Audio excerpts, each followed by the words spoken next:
Good morning, dear folks.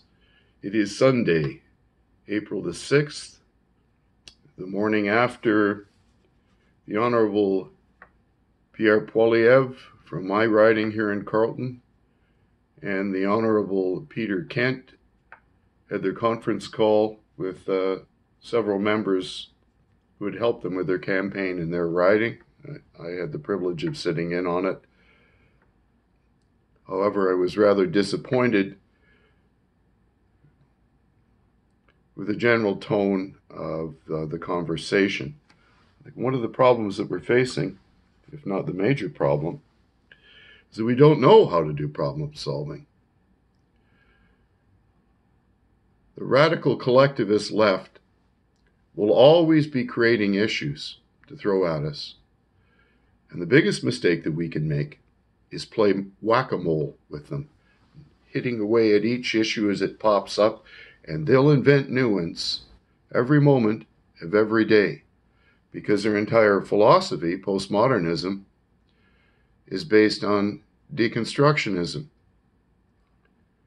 They reject all the grand narratives and all the things we know that have worked in the past to try to build this, utopia, which literally means no place in Greek, which is in fact, of course, dystopia.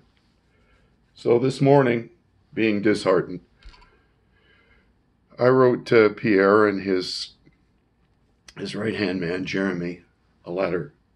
And I want to share that with you. I won't necessarily get into the content of the video call last night, but I will share with you what I object about what I heard, regarding what I heard, and why I think they're failing to get to the root cause. Because in problem solving, and this is what I teach in my lay life,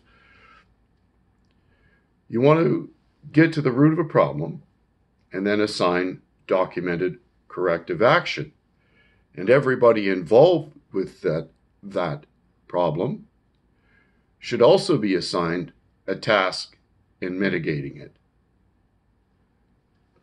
People panic when they become aware there's no plan by those managing a crisis to do root cause analysis of the source or sources of the problem to assign permanent, documented corrective actions which will deal with the root cause, which includes assigning duties to the public which will help accomplish these goals. People are far less prone to panic when they're informed and engaged. And this is something obviously our government has utterly failed to do. Instead, what do we see?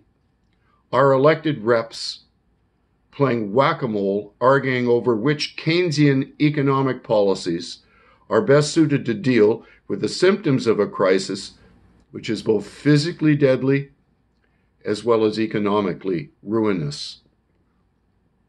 Our elected class and the bureaucracy which serves them are utterly unprepared to lead, utterly unaware of how to do root cause analysis and problem solving, and worse, are still trying to get political brownie points in the process while making excuses for the People's Republic of China. So no wonder people panic. This lack of leadership is completely unsettling. This current geopolitical manipulation of the energy sector, where Saudi Arabia and Russia are cutting the price of their oil and flooding the market, along with the pandemic, creates the perfect supranational crisis. There's something missing in conducting a root cause analysis of the reason of this pandemic as well. Canada's Level 4 biopathogen laboratory in Winnipeg was sharing a research team with a Level 4 biopathogen laboratory in Wuhan. This team was detained by the RCMP and refused further travel to Wuhan. The laboratory in Wuhan is only some 277 meters from the market, which is considered to be the epicenter of the release of COVID-19. We have heard nothing further from the Canadian authorities regarding the detainment of Dr. Cui. Where there's a smoking gun, dead bodies, and suspects who had opportunity and motive, we deserve an answer, yet none has been forthcoming. In fact, it's worse than this. If you search the mainstream media for answers, these facts are labeled as a conspiracy theory. In spite of news articles from the CBC reporting their arrest for breaches in protocol in handling deadly pathogens. Something stinks, and we deserve to be told why. Therefore, I asked Pierre and Peter to address the following last night. And I quote, "I hope you're all keeping well during this crisis. I have two issues I intend to raise with Pierre and Peter regarding COVID-19. Firstly, we have not heard more about the team of research virologists led by Dr. Jianguo Cui, who are conducting studies at Canada's Level 4 biopathogen laboratory in Winnipeg, and their relationship with Wuhan's Level 4 biopathogen laboratory. Why have we not heard more? The lab in Wuhan is a mere 277 meters distant from the market, which is the epicenter of the release. The team was detained by the RCMP and refused further travel to Wuhan. Secondly, what is the government going to do to restore the manufacture of goods to Canada now that it is blatantly obvious that it is utter madness to remain in bed with the People's Republic of China? If you want to understand the depths of lies told about COVID-19, read the following from, and I'll put this link in below. You read it for yourselves. I don't ask anyone to believe anything I say. I do encourage you to think, though. Do the research for yourself. You'll find the link below to the following statement. From wikipedia.org, Wiki Wuhan Institute of Virology Coronavirus Research. In 2005, a group, including researchers from the Wuhan Institute of Virology, published research into the origin of the SARS coronavirus, finding that China's horseshoe bats are natural reservoirs of SARS-like coronaviruses. Continuing the work over a period of years, researchers from the Institute sampled thousands of horseshoe bats in locations across China, isolating over 300 bat coronavirus sequences. Here. In 2015, a team including scientists from the Institute published successful research on whether a bat coronavirus could be made to infect HELA. The team engineered a hybrid virus combining a bat coronavirus with a SARS virus that had been adapted to grow in mice and mimic human disease. The hybrid virus was able to infect human cells.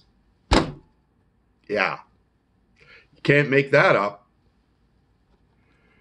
In 2017, a team from the Institute announced that coronaviruses found in horseshoe bats at a cave in Yunnan contain all genetic pieces of SARS virus, and hypothesized that the direct progenitor of the human virus originated in this cave. The team, who spent 5 years sampling the bats in the cave, noted the presence of a village only a kilometer away and warned of the risk of spillover into people and emergence of a disease similar to SARS. So you can see that they were predicting it could get out, but also they were manipulating the damn thing and creating new hybrid viruses. Remember, a virus is not a living organism per se. It is a bit of DNA contained in a fatty shell that has keys on it, looking for receptors in the human body where they can lock in and take over the DNA of healthy cells. And apparently COVID-19 targets lung tissue. 2019-2020 coronavirus pandemic. Main article. In December 2019, a case of pneumonia associated with an unknown coronavirus reported to health authorities in Wuhan. The institute checked its coronavirus collection and found the new virus was 96% identical to a sample its researchers had taken from horseshoe bats in southwest China. As the virus spread worldwide, the institute continued its investigation. In February 2020, the New York Times reported that the team led by Shi Shengli at the institute were the first to identify, analyze, and name the genetic sequence of the novel coronavirus 2019 nCoV and upload it to public database for scientists around the world to understand. In publishing papers in Nature, in February 2020, the institute applied for a patent in China for the use of remdesivir, an experimental drug owned by Gilead Science, which the institute found inhibited the virus in vitro. So, of course, China not only is behind the release of the virus, but seeks to profit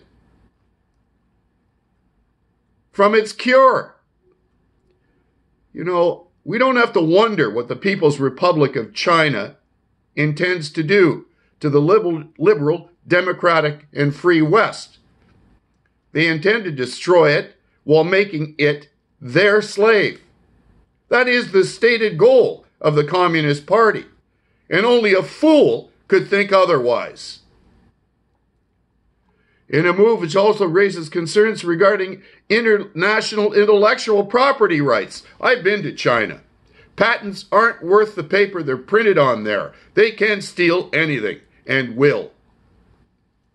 In a statement, the Institute said it would not exercise its new Chinese patent rights if relevant foreign companies intend to contribute to the prevention and control of China's epidemic. Concerns its source. The Institute was rumored as the source for the 2019-2020 coronavirus pandemic as a result of allegations of bioweapon research. Are they allegations or are they fact? A concept that some U.S. experts have rejected, noting that the Institute was not suitable for bioweapon research. Nevertheless, there's a lieutenant colonel in the Israeli intelligence sector who's also a biologist, PhD, who claims it was weaponized. I'll post links to him as well below. The Institute not suitable for bioweapon research, that most countries had abandoned bioweapons as fruitless, and that there was no evidence that the virus was genetically engineered. In February 2020, we already know they state in this website they engineered it in 2015. So this article even contradicts itself. You can't make this stuff up.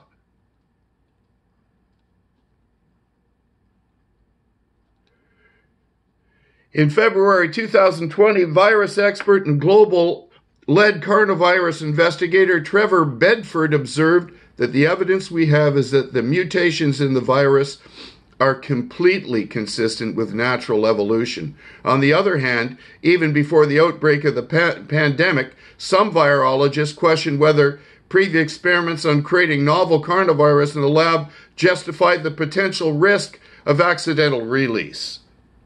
Again, it contradicts itself. During January and February 2020, the Institute was subject to further conspiracy theories and concerns.